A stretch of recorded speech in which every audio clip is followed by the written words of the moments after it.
Hello, everyone. How are we doing today, this lovely sunny day? I'm outside here once again, making the most of the use of this time, because I don't know when this weather will change. So I have to take advantage of this and stay out here on the lovely sunshine and cool breeze to make this video. Right, today, another quick one is actually to do with how we respond. That's why I entitled this Responding Appropriately. Do we respond appropriately to people? Do we reach conclusions even before we hear the other people out very well? How do we respond? In Isaiah 30, verse 15, the Bible says, "If you will be calm and trust me, you will be strong." If you will be calm and trust me, you will be strong. So sometimes it's good for us to be calm. I know it's not always easy. You just want to get it out there, want to say it as it is and tell them as it is.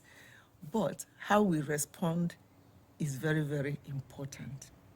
So responding appropriately is just what I want us to address today. In most relationships, we encounter problems, conflicts at some points. At some point, it's inevitable. We cannot avoid these things.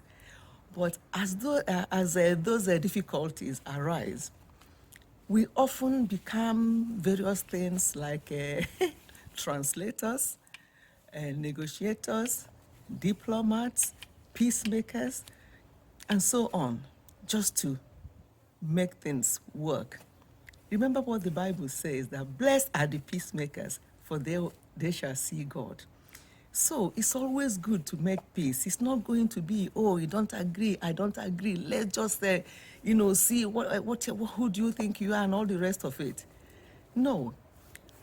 So we have to try and find solution, reach, meet people, as I said before in my last video, meet people halfway. It can be frustrating sometimes when we are misunderstood or misheard or ignored. It can be very difficult, it can be painful, but we have to be careful how we approach it, because how we approach it will make it either better or worse. Again, what I'm saying is not that easy. Over the years, I've learned as we go along in life, we meet challenges in life. It teaches us so many things that we learn as we go along. We need to understand each other's perspective on what is going on. It's not always just reaching a conclusion. Hear the other person out and respond appropriately. And that's something I was reading, and yes, it was just talking about that what we say has immense power of destruction, what we say. And I think in somewhere in James 3 verse 5, it talks about the tongue being very small and can make grand speeches, but a spark, can set a forest on fire, something like that. I think in James 3 verse 5. So our tongue, what we say, and once we say it out, it's gone out there.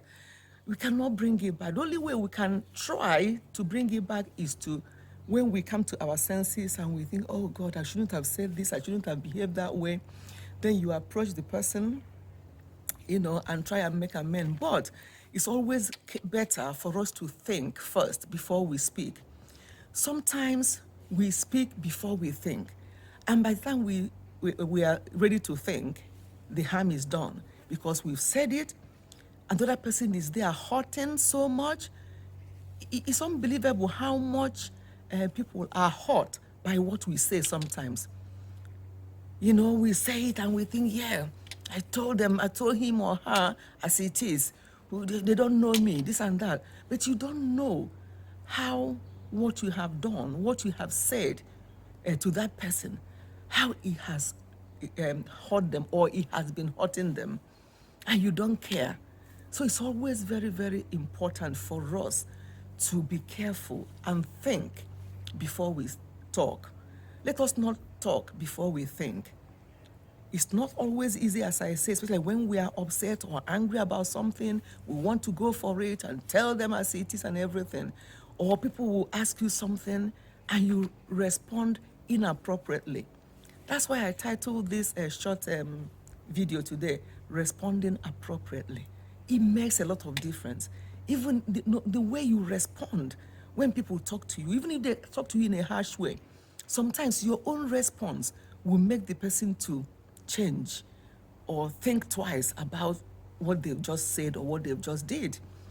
But reacting the same way as they did or even worse than they did, or responding back to them in even worse way that they responded to you, it doesn't add any value. It doesn't help anybody. It makes things worse. And then you're going about with bitterness and you're not happy about these people will see you.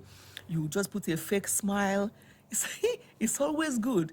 Yes, I always say that I always try to smile as much as I can. But when I'm not happy, I'm not happy. And my husband knows that. And people who are around me, they know that. I don't fake smile. When I'm happy and I'm smiling and everything is good. But when I'm not happy, I cannot fake it. I have to make the person know that I'm actually not happy about this thing and so on. So, and I would like people to be the same with me. And the way we respond when they tell us is very, very important. So please, let us learn to respond appropriately. It will make a big difference in relationships. So I don't want this video to be too long. Again, I just want to come straight here, talk about responding appropriately and how it helps in building relationship, be it with husband, wife, be it with family member, be it with children, whatever it is. Responding appropriately is very good. And remember what I said before, if you will be calm and trust me, you will be strong. Let us always be calm. It's not all the time that we have to show that do you know who I am? Yes, I know who you are. You're just a mere human being. So, thank you so much for listening. If you have not subscribed, you know what to do.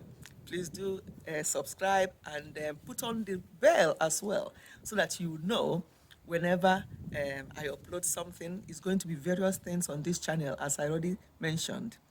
Thank you so much, and God bless you. Goodbye.